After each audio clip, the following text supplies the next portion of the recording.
Roh Kudus itu ada di dalamnya. Makanya menghujat Roh Kudus itu adalah dosa yang nggak bisa diampuni.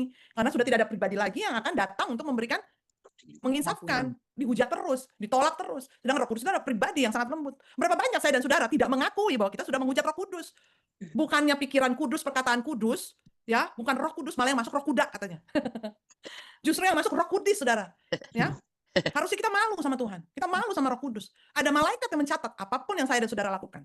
Tetapi kita pura-pura suci, pura-pura kudus. Oleh sebab itu dalam kitab Wahyu berkata apa? Hendaklah engkau panas atau dingin, jangan suam-suam. Camkan, dengarkan firman ini. Waktu saya membaca firman Tuhan ini, saya malu saudara sama diri saya sendiri. Ya, makanya orang-orang yang berintegritas, yang nggak mau kompromi, itu tuh seperti Itikius, menentang arus, gak ada temannya, gak disukai. Ya, sudah saya ngelihat perjalanan dari orang-orang yang berdedikasi sama Tuhan, yang berkata kebenaran di atas kebenaran, gak banyak temannya, saudara. Bahkan dijauhkan. Karena dalam kitab Wahyu berkata apabila hendaklah kau dingin atau panas, jangan suam-suam kuku. Saya analogikan, mohon maaf saya agak sedikit vulgar pagi ini. Kalau saya dan saudara suam-suam kuku, sebentar engkau angkat tangan haleluya, sebentar engkau angkat tangan halelupa. Sebentar engkau memberkati, sebentar engkau mengutuk. Di hadapan Tuhan, kita itu akan dimuntahkan. Istilahnya Tuhan tuh enek lihat saya dan saudara. Wow. Gimana saudara-saudara, saya mau tanya Bro Weni. Bro Weni kalau enek gimana Bro Weni? Kalau Wow. sudah, tenang lah, udah mau dimuntahin aja deh. Gimana? Istilahnya seperti ini ya, Tuhan lihat kita tuh gini. Iya, dimuntahin aja deh. Tapi ada orang yang nyaman-nyaman aja tuh. Wow. Ada orang yang merasa dirinya hebat, padahal nggak pernah dia turun ke jalan memberitakan Injil. Justru apa? Menjadi batu sandungan. Ada orang-orang yang nggak sadar gitu. Kalau dia tuh, Tuhan udah mual lihat dia. Wow. Persembahannya tuh bau katanya. Seperti bau. Coba saudara-saudara deket tong sampah lah. Dupanya itu bukan dupa yang menyukakan. Refresh gitu ya. Tetapi apa ini? Apa yang dia persembahkan? Saya nggak heran kenapa Kain itu tidak diterima.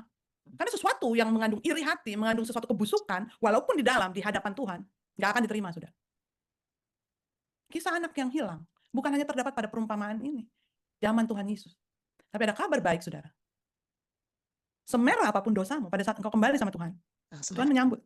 Tapi waktu engkau hidup dalam kemunafikan, kompromi, engkau seperti bau-bauan di hadapan Tuhan yang bikin Tuhan mual. Ayo saudara-saudara, kita simulasi.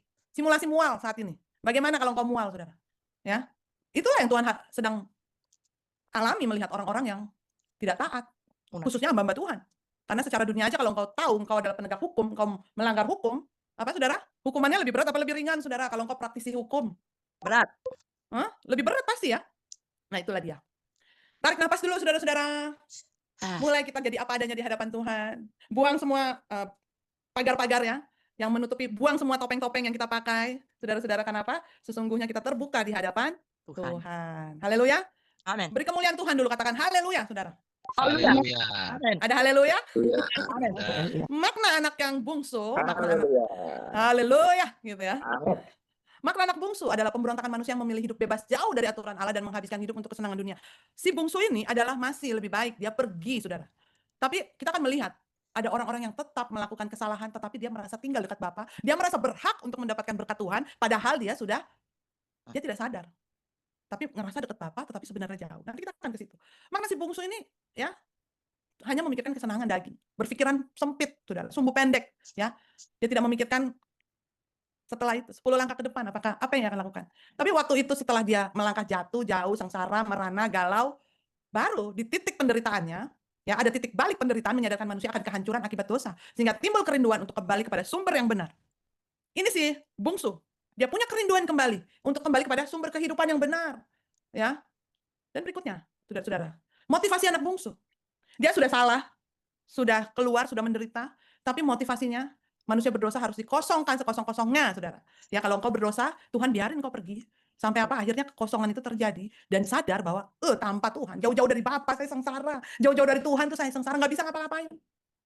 Nah disinilah maknanya motivasi anak bungsu. Kita bisa melihat bahwa Yesus memberikan redefinisi tentang pertobatan, saudara. Kita berpikir bahwa anak bungsu itu bertobat pada saat apa? Makan makanan babi baru dia bertobat. Tercelik matanya. Ya, ternyata enggak loh, saudara. Bukan itu, saudara. Hatinya dia itu bukan tertuju pada hal itu. Tapi karena dia udah sengsara, ya udah nggak karuan-karuan, baru dia kepikiran sama kembali kepada Bapa. Coba waktu dia senang-senang, ya, apakah dia motivasinya mau kembali kepada Bapa? Justru waktu dia punya banyak duit, mendapatkan yang terbaik dari Bapa, dia pergi meninggalkan untuk melakukan opposite dari apa? Apa yang seharusnya dia lakukan? Harusnya dengan harta itu dia memuliakan Tuhan, tapi apa? Dia berfoya-foya, saudara. Saudara-saudara bisa nanti baca lebih lengkap ya. Ya, dia nggak peduli sama Bapa, dia tinggalin Bapaknya. Betapa egoisnya, saudara-saudara. Tapi ternyata penderitaan itu bukan menjadi motivasinya, saudara. Untuk dia kembali. Apa sih motivasinya? Nah, kita baca. Ada satu orang bisa baca, kita membacakan buat kita ayat 18 dan 19 supaya jelas, saudara-saudara. Kadang-kadang orang berdosa yang kembali motivasinya itu bukan benar-benar mengasihi Tuhan. Ya, lost and found, ya. ditemukan itu bukan karena benar-benar mengasihi, tapi ya mari, ada yang bisa bantu? Bacakan buat kita semua. Oke, kalau nggak ada 1 orang, 3 orang. Ayo Bu Pera. Silakan dalam Oke. perikop yang sama. Baik, bentar ya, saya cari. Aku akan bangkit dan pergi kepada Bapakku dan berkata kepadanya, Bapa, aku telah berdosa terhadap surga dan terhadap Bapa. Aku tidak layak lagi disebutkan anak Bapa, jadikanlah aku sebagai salah seorang upahan Bapa. Nah, akibat dosa, ya, dari anak, motivasinya tuh udah bukan mau jadi anak lagi, tapi jadi hamba, saudara. Berapa banyak orang percaya diangkat Tuhan, sudah jadi anak Tuhan, tapi memposisikan dirinya tuh kembali sama Bapa untuk jadi hamba supaya apa? Dapat upah, saudara. Supaya diberkati, bisa makan, bisa hidup, dapat status. Ya, saudara-saudara, oleh sebab itu kompromi, ya. Terus kalau udah gitu di comfort zone, merasa nyaman, tidak melakukan apa-apa, bahkan kembali dikasih second chance, diberkati, tapi karakternya tidak berubah. Itu adalah seorang upahan, saudara. Benar? Seorang budak tetap budak. Melakukan hal-hal yang tidak tepat, selalu tanya, nggak ada inisiatif. Benar? Melakukan sesuatu hanya supaya dia dapat sesuatu. Ada apanya, apa adanya, saudara. Beda tipis ya. Apa adanya sama ada apanya. Dan dia itu berpikir, aduh ke rumah Bapak aja deh, jadi hamba aja lah. Jadi budak aja. Budak tuh nyaman, ya kan? Dan motivasinya tuh masih belum tepat waktu dia datang, saudara. Ya, dikatakan apa? Tidak mengharapkan anugerah, bukan grace lagi, tapi apa? Salvation by work.